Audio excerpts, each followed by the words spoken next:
At the bank, my daughter pushed a pen at me. "Just sign, Mom." Her husband squeezed my shoulder until it hurt. I slipped the cashier a note. "Help, not my choice." They smiled for the camera, when suddenly the manager locked the door, and everything changed forever. If you're watching this, subscribe, and let me know where you're watching from. Let me tell you how a sweet old grandmother like me ended up slipping desperate notes to bank tellers. Because trust me, 3 months ago I was just Margaret Sullivan, 67, recently widowed, living quietly in my little house in Portland, Oregon. I had my garden, my book club, and what I thought was a loving family. How wonderfully naive I was. It started innocently enough. My daughter Sarah called one Tuesday morning, her voice dripping with concern. "Mom, we're worried about you living alone. What if something happens?" Behind her, I could hear her husband Derek clearing his throat, probably coaching her through their script. "I'm fine, sweetheart," I told her, watering my petunias. "Mrs. Chen next door checks on me daily, and I have my medical alert bracelet." "That's not enough anymore, Mom. You're getting older, and we think it's time to make some adjustments." Adjustments. Such a pleasant word for what they had planned. Over the next few weeks, Sarah and Derek increased their visits. They'd arrive with takeout dinners and concerned expressions, asking probing questions about my finances, my medications, my daily routines. Derek would walk through my house, making notes on his phone about safety hazards like the throw rug in my hallway or the step stool I used to reach high shelves. "We just want what's best for you," Sarah would say, patting my hand with the same condescending tone she'd used when her children were toddlers. The red flag started waving when Derek suggested I might want to simplify my banking. "All these different accounts, Mom," he'd say, shaking his head at my monthly statements. "It's so confusing. What if you make a mistake?"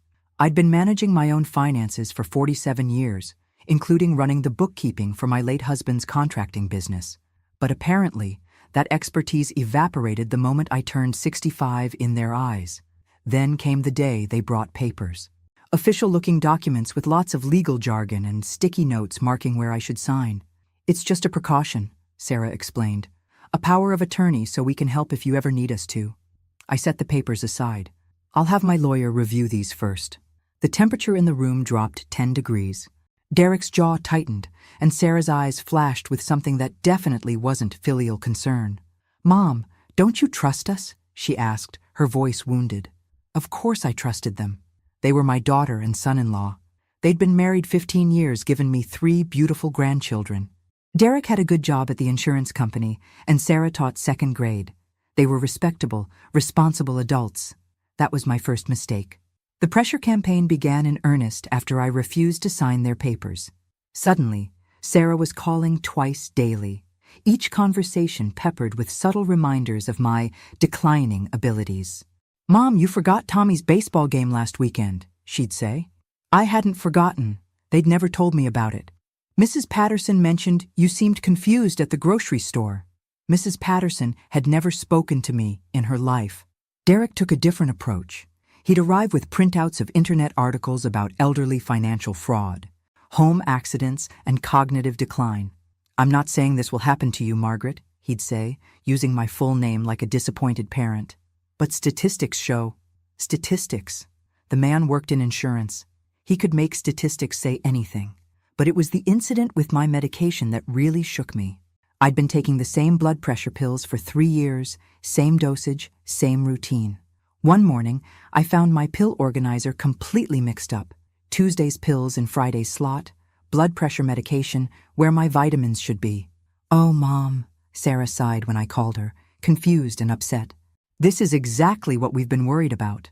What if you'd taken the wrong pills? What if you'd overdosed?" I stared at my pill organizer, certain I hadn't made that mistake. But doubt crept in. Had I been more forgetful lately? Was I losing my grip on the simple tasks I'd managed effortlessly for decades? That night, I couldn't sleep. I walked through my house, checking locks, looking for signs of my supposed decline. Everything seemed normal, organized, clean. My checkbook balanced to the penny. My bills were current. My mind felt sharp as ever. But Sarah's voice echoed in my head. "What if you'd overdosed?" The next morning, Derek showed up unannounced. "I was in the neighborhood," he said. though my neighborhood was 20 minutes from his office. Sarah asked me to check on you after yesterday's scare. He walked through my kitchen, opening cabinets, checking my refrigerator for expired food, like I was a child who couldn't be trusted with dairy products. Everything looks good, he announced, as if his approval mattered.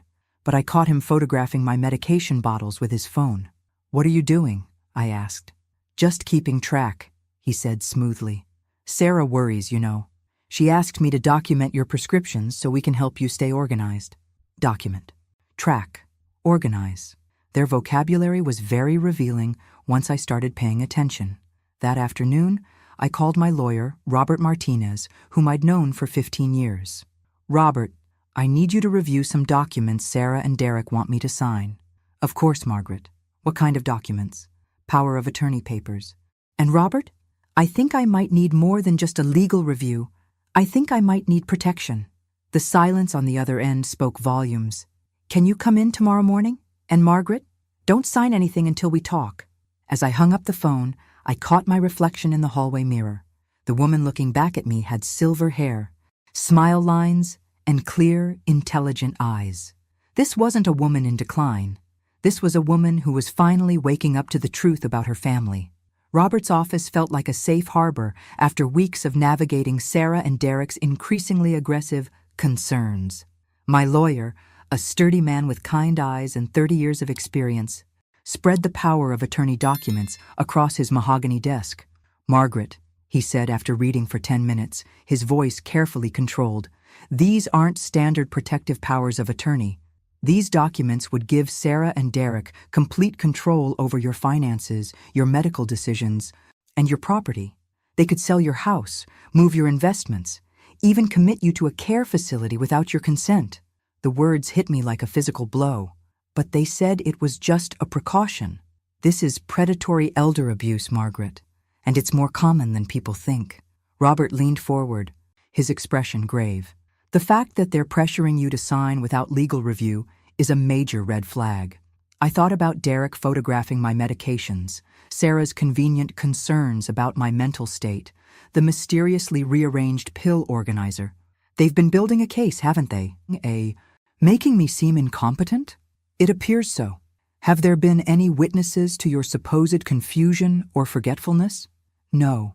It's always just their word. Private conversations.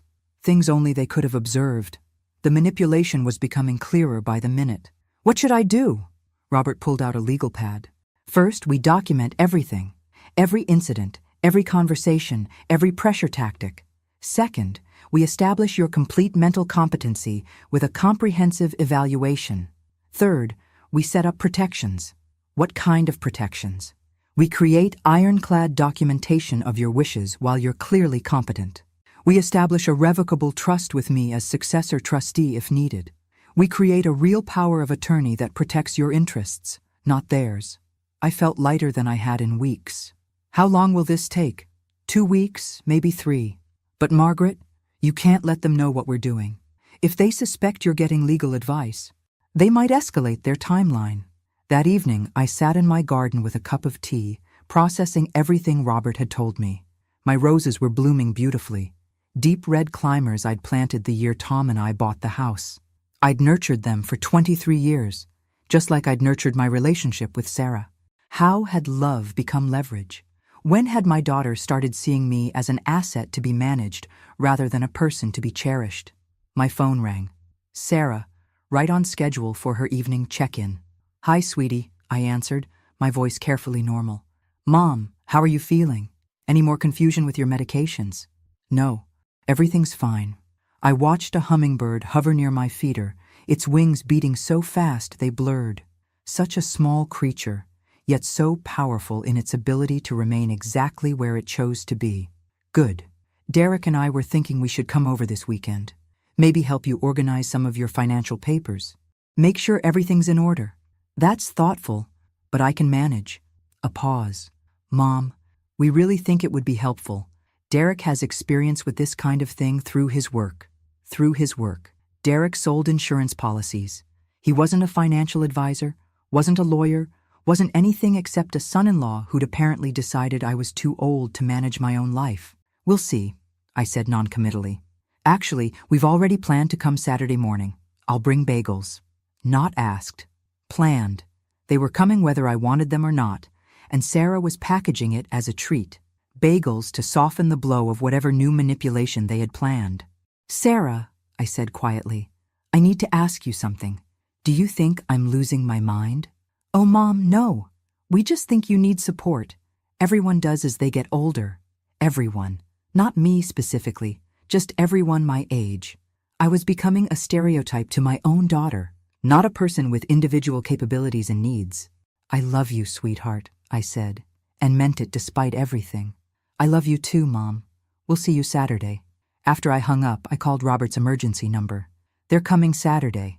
I think whatever they're planning, it's about to happen. Saturday morning arrived with the kind of crisp autumn clarity that makes everything seem possible. I'd spent Friday evening following Robert's instructions, gathering every financial document I owned and storing them in my bedroom safe. If Sarah and Derek wanted to see my papers, they'd see only what I chose to show them. They arrived at 9 a.m. sharp, Sarah carrying a bag of bagels and Derek armed with a leather portfolio that looked far too official for a casual family visit. My grandchildren, Emma 12, and the twins, Jake and Josh, 9, tumbled out of their SUV and ran to hug me. Grandma, can we pick apples from your tree? Emma asked, her eyes bright with excitement. Of course, sweetheart. The Honeycrisps should be perfect right now. As the kids scattered to my backyard, Sarah and Derek followed me into the kitchen. Derek set his portfolio on my dining table with the gravity of a man conducting important business. Mom, we brought those papers again, Sarah said, unwrapping the bagels. We really think you should reconsider. I poured coffee, my hand steady despite my racing heart. I told you, I want my lawyer to review them first. Derek's smile was patient, condescending. Margaret, lawyers are expensive, and honestly, these are standard forms. I reviewed them through my company's legal department.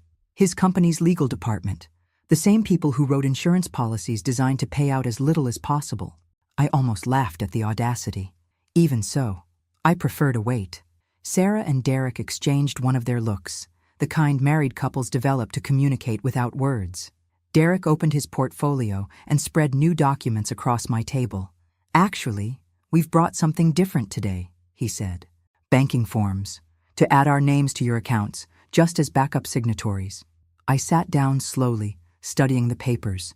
Joint account holders, not backup signatories. The difference was crucial.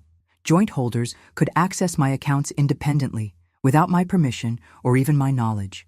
Why would you need access to my accounts? I asked. In case of emergency, Sarah said quickly. What if you're hospitalized and bills need to be paid? I have online banking and auto pay for all my bills. But what if something happens to you? Derek pressed. What if you have a stroke or an accident and can't communicate? We'd need to handle your finances. The what-ifs were piling up like storm clouds. What if? What if? What if? Every question designed to make me feel vulnerable, unprepared, dependent. These forms require notarization, I observed. We thought of that, Derek said, pulling out his phone. My friend Mike is a notary. He's meeting us at First National Bank at 11 a.m. They'd planned this entire scenario without consulting me. The bank meeting, the notary, the timing. Everything orchestrated to make resistance difficult. And if I don't want to do this? Sarah's expression crumpled. Mom, please don't make this harder than it has to be. We're trying to help you. Harder than it had to be. As if my reluctance to hand over my financial independence was merely stubborn inconvenience. I need to think about it, I said. There's nothing to think about, Derek said, his patience wearing thin. It's basic financial planning. Every responsible parent does this. Responsible. The word stung because it questioned not just my judgment, but my love for my family. A responsible mother would trust her daughter, would make things easier for everyone, would stop being so difficult. Outside, I could hear my grandchildren laughing as they picked apples, their joy echoing through my kitchen windows. For them, this was just a fun Saturday at Grandma's house. They had no idea their parents were systematically dismantling my autonomy piece by piece. Okay, I heard myself say, we can go to the bank. The relief on their faces was immediate and telling. They'd been prepared for more resistance, more arguments. My capitulation was almost disappointing in its ease. Great, Sarah jumped up to hug me. You'll see, Mom. This will make everything so much simpler. As I gathered my purse and identification, I caught sight of myself in the hallway mirror again. The woman looking back still had intelligent eyes, but now they held something new. Not defeat, determination. Let them think they'd won. Let them underestimate the woman who'd raised a daughter and built a life. They were about to learn that simplicity was the last thing they'd achieved. The drive to First National Bank felt like a funeral procession, with me as the guest of honor at my own financial burial. I sat in the back seat of Derek's SUV, watching familiar neighborhoods blur past while Sarah chattered nervously about the weather, the traffic, anything except what we were actually doing. Derek's friend Mike was waiting in the bank lobby, a thin man in an expensive suit with the predatory smile of someone accustomed to witnessing people sign away their security. He shook my hand with practiced warmth. "Mrs. Sullivan, Derek's told me so much about you. This is just a formality. Really. Standard banking procedure. Standard for whom, I wondered, but kept the question to myself. The bank manager, a serious woman named Patricia Chen, led us to a private office. "Now then," she said, reviewing the paperwork Derek had prepared. "You want to add joint account holders to all of Mrs. Sullivan's accounts?" "That's right," Derek answered before I could speak. "For emergency purposes." Patricia looked at me directly. "Mrs. Sullivan, do you understand that joint account holders have full access to withdraw funds, make transfers, and close accounts without your permission?" "She understands," Sarah interjected quickly. "We've explained everything." But Patricia kept her eyes on me. "I need to hear from Mrs. Sullivan directly. Ma'am, are you comfortable giving these individuals complete control over your finances?" This was my moment. I could speak up, tell them I'd changed my mind, walk away from this charade. But I looked at Sarah's expectant face, at Derek's confident smile, at the notary checking his watch, and I realized something important. They needed me to seem confused, reluctant, possibly incompetent to justify what they were doing. If I appeared too decisive, too aware, it would undermine their narrative. Better to let them proceed and document their behavior. "I suppose it's necessary," I said, deliberately sounding uncertain. Patricia frowned slightly. "Mrs. Sullivan, you don't sound entirely sure. Perhaps you'd like more time to consider?" No, Derek said quickly. "She's just tired. It's been a stressful morning." I pulled out a small piece of paper and wrote quickly, "Help, not my choice." I folded it and slipped it to Patricia when Derek was distracted by his phone. Patricia read the note, her expression carefully neutral. "Mr. and Mrs. Johnson," she said, "would you mind stepping outside for a moment? I need to complete some verification procedures with Mrs. Sullivan privately." Derek's eyes narrowed. "What kind of verification?" "Standard banking protocol when significant account changes are being made.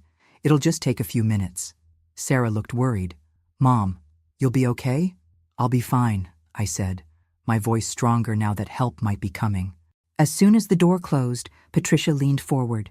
"Mrs. Sullivan, your note suggests you're being coerced. Is that accurate?" "Yes," I said, relief flooding through me. "They've been pressuring me for weeks.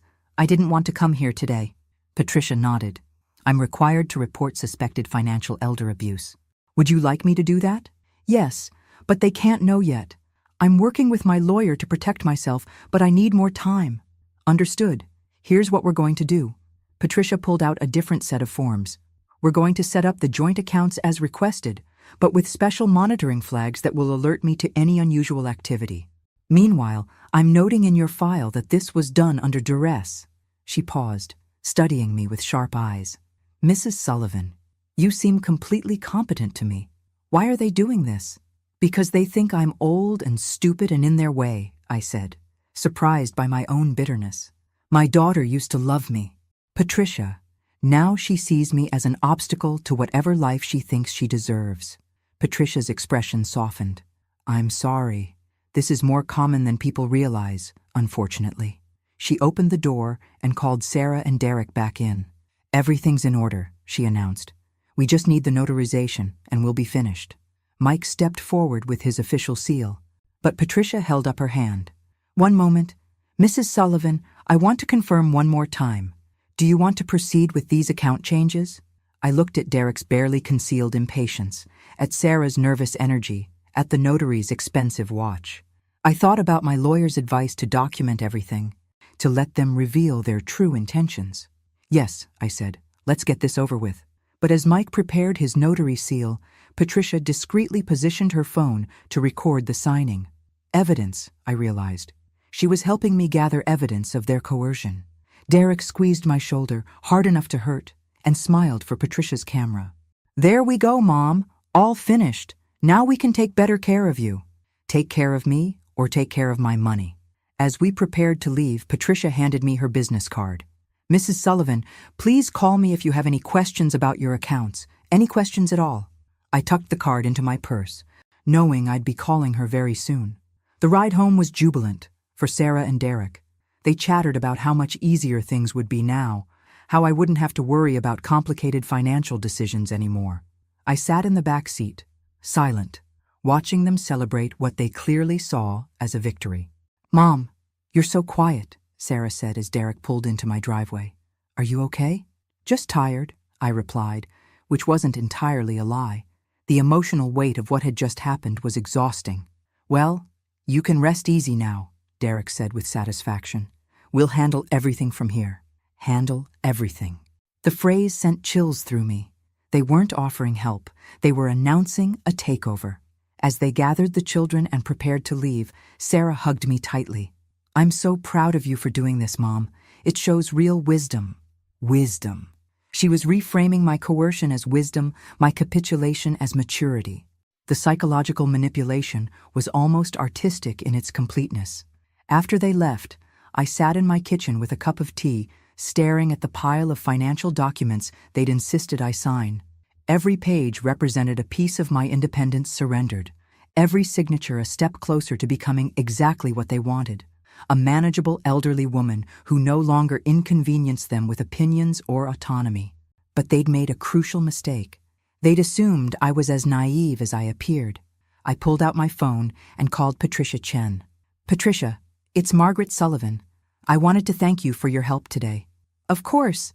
How are you feeling about everything? Honestly, like I just watched my own daughter steal my life.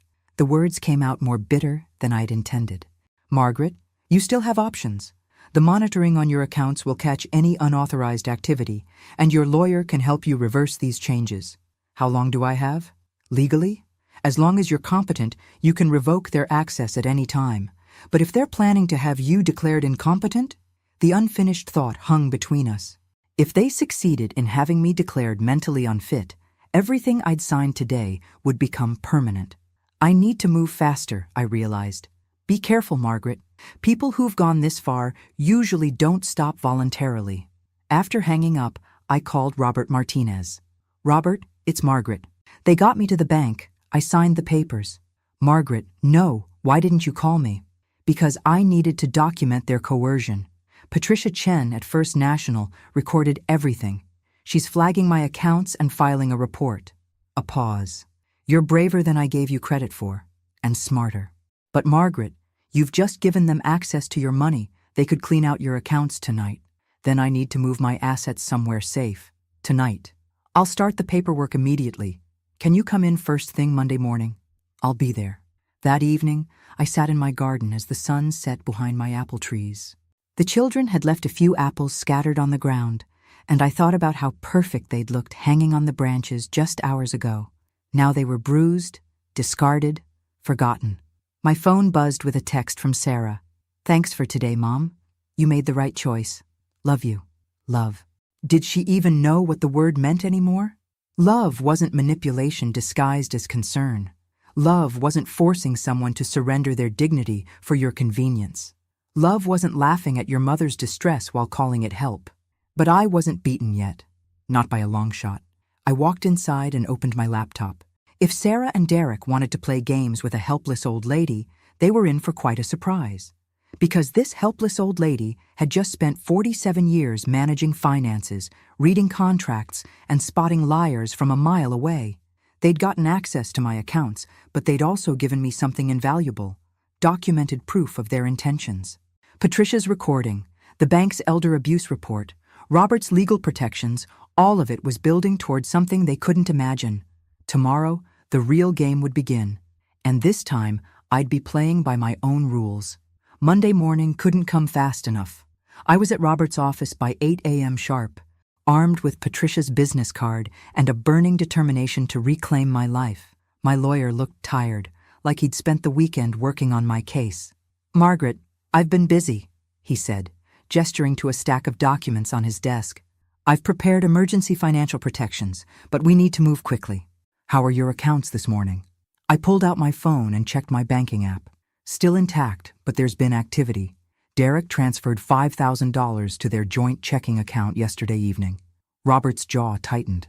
"That's theft, Margaret, plain and simple. Can we prove it? With Patricia's recording and the elder abuse report?" "Absolutely." He spread the new documents across his desk. "Here's what we're going to do. First, we're creating an irrevocable trust with your assets. Second, we're establishing a new power of attorney that supersedes anything they might try to forge. Third, we're filing for a restraining order." "A restraining order against my own daughter?" "Margaret, they've demonstrated they're willing to coerce you financially. The next step is often isolation, cutting you off from friends, family, anyone who might question their actions." As if on cue, my phone rang. Sarah's number flashed on the screen. "Don't answer," Robert advised. "Let it go to voicemail." But I was curious. "I want to hear what she has to say," I answered, putting the call on speaker. "Hi, sweetheart." "Mom, thank goodness. Derek and I were so worried when we couldn't reach you last night." "They'd called?" I checked my phone log. No missed calls, no messages. Another lie to add to their growing collection. "I went to bed early," I said neutrally. "Well, we have some exciting news. We found the perfect assisted living facility for you. Sunset Manor. It's beautiful, Mom. They have activities and medical care, and I'm not moving to assisted living, Sarah." A pause. "Mom, after Saturday, we think it might be time. You seemed so confused at the bank, so uncertain about your decisions." Confused. There was that word again, weaponized to justify their control. "I was uncertain because I didn't want to be there," I said, my voice sharper than intended. "See? This is exactly what we mean. Your judgment isn't what it used to be. But don't worry, we've already put down a deposit. You can move in next weekend." Next weekend. They'd planned my institutionalization without my consent, using money they'd just gained access to from my own accounts. "Sarah, I am not moving anywhere." "Mom, please don't make this harder than it has to be. The decision's already made." The decision's already made. Not by me, of course. By them, for me, about my life. Robert was taking furious notes, recording every word of their presumption. "I have to go," I said. "I have an appointment." "With who?" "Mom, you shouldn't be making important decisions alone anymore." I hung up without answering. Robert looked grim. "They're accelerating their timeline. The assisted living facility gives them complete control. They can manage your finances, control your visitors, even your medical care." "How long do we have?" "Based on what I just heard? Days, not weeks." By Wednesday, the harassment was relentless. Phone calls every 2 hours, surprise visits from concerned relatives I hadn't spoken to in years. Even a visit from Sarah's pastor asking if I needed spiritual guidance about accepting help gracefully. The most insulting was Derek's sister Linda, who showed up Tuesday afternoon with a casserole and a rehearsed speech about family loyalty. "Margaret, I know this is hard," she said, settling into my living room like she belonged there. "But Sarah and Derek are doing what's best for everyone. Sunset Manor is lovely. My friend's mother lives there, and she's so much happier now that she doesn't have to worry about anything." Doesn't have to worry about anything. What a pleasant way to describe complete helplessness. "Linda," I said carefully, "do you think I'm incompetent?" She looked startled by the direct question. "Of course not. You're just at a different stage of life now. It's natural to need more support." "What if I told you I don't want their support?" "Well, sometimes we don't want what's best for us. That's why we need family to help us make good choices." The circular logic was breathtaking. I didn't want their help because I didn't need it, but my not wanting it proved I needed it, which justified them forcing it on me. That evening, Patricia Chen called me at home. "Margaret, there's been significant activity on your accounts. They've transferred $15,000 to cover something called a facility deposit and another $8,000 for care coordination fees. $23,000. Gone. Without my permission, for services I didn't want, to imprison me in an assisted living facility I'd never agreed to enter. Can you stop the transfers? Not legally. They're joint account holders now, but I can flag them as suspicious transactions given our abuse report. Patricia, they're planning to move me this weekend. Margaret, you need to get your money out of those accounts immediately. Tonight, if possible. After she hung up, I sat staring at my phone. Robert had prepared the legal documents, but moving my assets would take time. Time I apparently didn't have. My doorbell rang. Through the peephole, I saw Derek standing on my porch with two men I didn't recognize. One carried a clipboard, the other looked like security. I didn't answer. They rang again, then began knocking. "Margaret," Derek called. "We know you're in there. We need to talk." After 10 minutes, they left. But I'd gotten the message. The friendly family pressure was over. Now came the intimidation. I called Robert immediately. They just showed up with strangers. It felt like a threat. "Margaret, pack a bag. You're staying at my guest house tonight. Tomorrow we execute everything we've planned. Won't that look like I'm running away? No, it'll look like you're protecting yourself. There's a difference." Thursday morning at 10 a.m., I walked into First National Bank with Robert, Patricia Chen, and a court order freezing all joint access to my accounts pending investigation of elder financial abuse. Derek and Sarah were already there, looking confident and self-satisfied, until they saw the paperwork. "What the hell is this?" Derek snarled, his careful facade finally dropping completely. "This," Robert said calmly, "is a restraining order preventing you from harassing Mrs. Sullivan, and this is a court order freezing the accounts you've been illegally accessing." Sarah's face went white. "Mom, what have you done?" "I've protected myself from thieves," I said, enjoying the shocked silence that followed. "Thieves?" Sarah's voice rose to near hysteria. "We're your family. We were helping you. You stole $23,000 from my accounts without my permission to pay for an assisted living facility I never agreed to enter." Derek stepped forward aggressively, but the police officer Robert had brought stepped between us. "Sir, I need you to back away from Mrs. Sullivan." "This is insane," Derek said.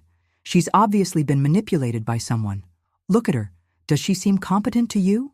The officer looked at me, standing straight, speaking clearly, surrounded by legal professionals I'd hired and coordinated with. "She seems more competent than you do right now, sir." Patricia spread new documents across the conference table. "Mr. and Mrs. Johnson, these accounts are now frozen. Any attempts to access them will result in additional criminal charges." "Criminal charges?" Sarah whispered. "Elder financial abuse is a felony in Oregon," Robert explained pleasantly. "Carries a sentence of up to 5 years in prison." The color drained from Derek's face. "Now wait a minute. We were just trying to help." She seemed confused. "She seemed confused because you were deliberately confusing her," Robert interrupted. "Rearranging her medications, gaslighting her about her memory, pressuring her to sign documents without legal review. It's textbook financial abuse." "You can't prove any of that," Derek said, but his voice lacked conviction. Patricia smiled. "Actually, we can. I recorded your entire conversation at the bank, including Mrs. Sullivan's note asking for help and your physical intimidation when you squeezed her shoulder." Derek's confident mask finally slipped completely. "This is bullshit. She's our responsibility." "No," I interrupted, my voice carrying a strength I'd forgotten I possessed. "I'm not anyone's responsibility but my own. I'm 67 years old, not 7. I've been managing my own life since before either of you were born." Sarah started crying. "Mom, please. We can work this out. We don't need lawyers and police. We're family." "Family," I repeated thoughtfully. "Sarah, when did you stop seeing me as your mother and start seeing me as your ATM? That's not fair. When did you decide I was too stupid to manage my own money but smart enough to have earned it in the first place?" She had no answer for that. "Here's what's going to happen," Robert announced. "Mrs. Sullivan's assets are being transferred to a protective trust. The joint accounts are permanently closed. The assisted living deposit will be returned immediately, and all contact between you and Mrs. Sullivan will cease until further notice." "You can't keep us from our own mother," Sarah protested. "Watch me," I said. The next few weeks passed in blissful quiet. No daily harassment calls, no surprise visits, no one telling me what I should want or need or feel. For the first time in months, I could hear my own thoughts without their constant commentary on my supposed inadequacies. I used the time well. Robert helped me establish ironclad financial protections, including a trust that would prevent anyone from ever manipulating me again. Patricia and I became genuine friends. She'd seen this kind of abuse before and understood the unique pain of being betrayed by your own children. But the real revelation came when I started talking to other seniors about my experience. My neighbor Mrs. Chen had a similar story about her son trying to convince her to sign over her house. My book club friend Dorothy had been pressured by her daughter to move into a nursing home she didn't need. Margaret from my church had actually lost her savings to a grandson who convinced her she had dementia. "It's epidemic," Dorothy said during our weekly coffee meeting. "They think once we hit 65, we become children again. The worst part," Margaret added, "is how they make us feel guilty for wanting to keep our independence. Like self-determination is selfish at our age." I'd found my people, women who'd been told they were too old to make their own decisions, but too young to give up completely. 3 weeks after the confrontation at the bank, Sarah called. I let it go to voicemail. "Mom, please.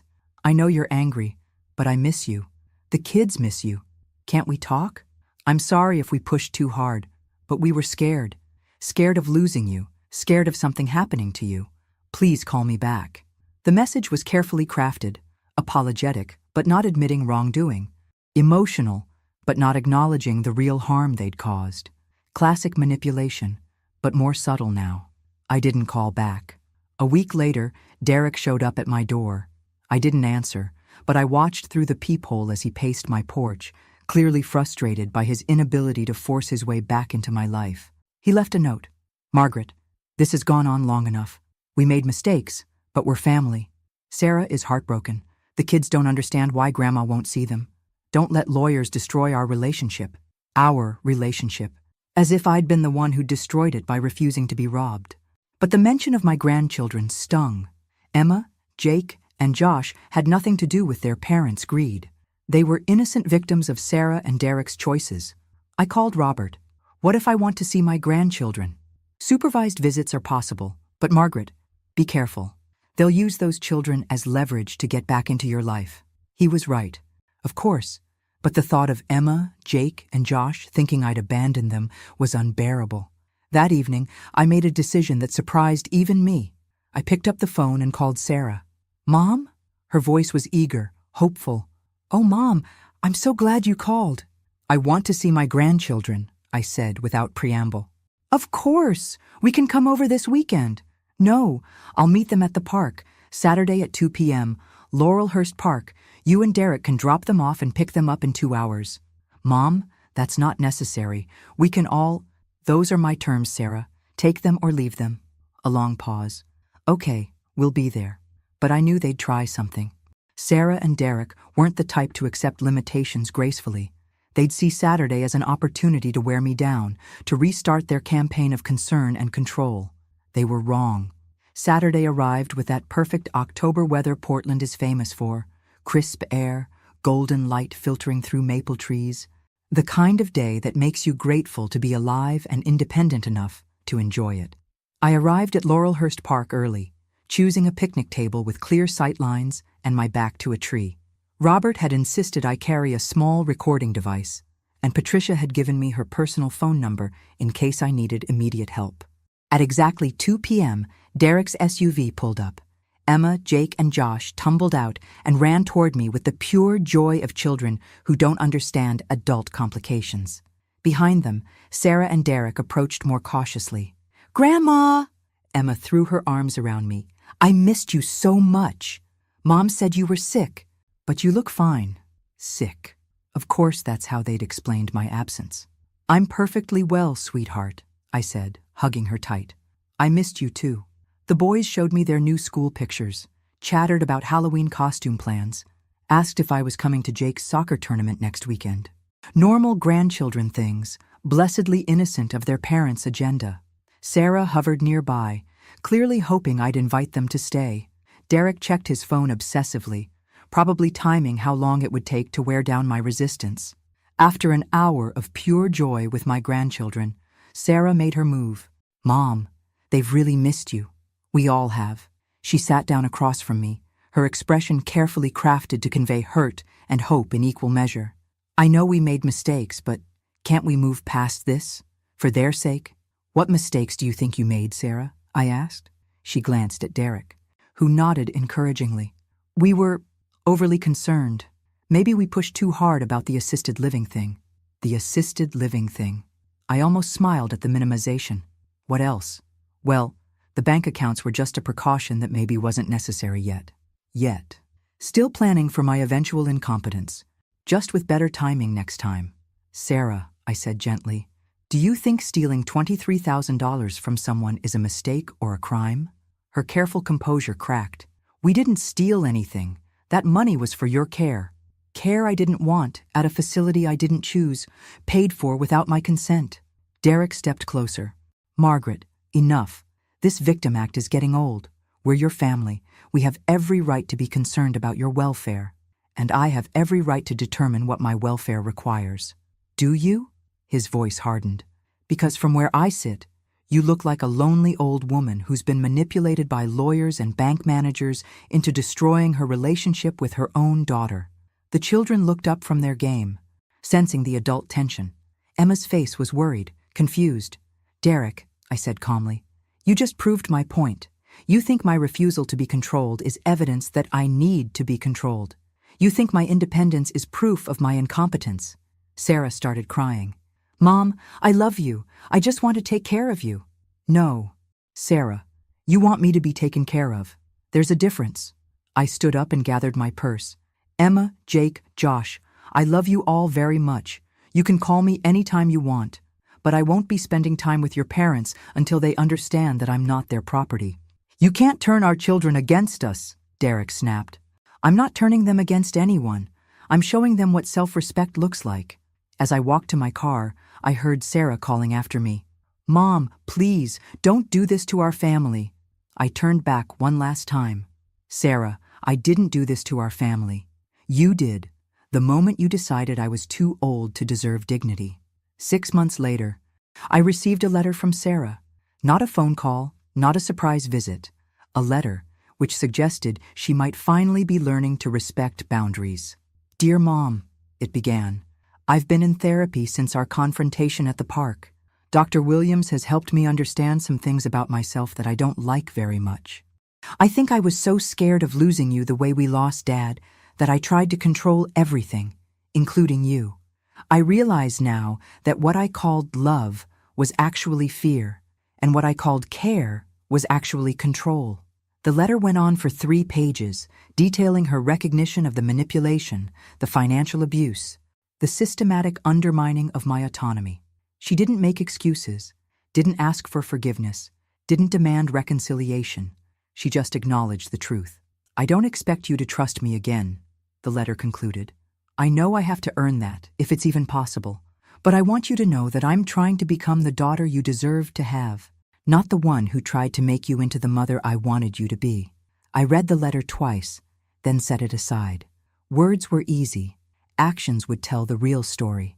But for the first time in a year, I felt something I'd thought was gone forever. Hope.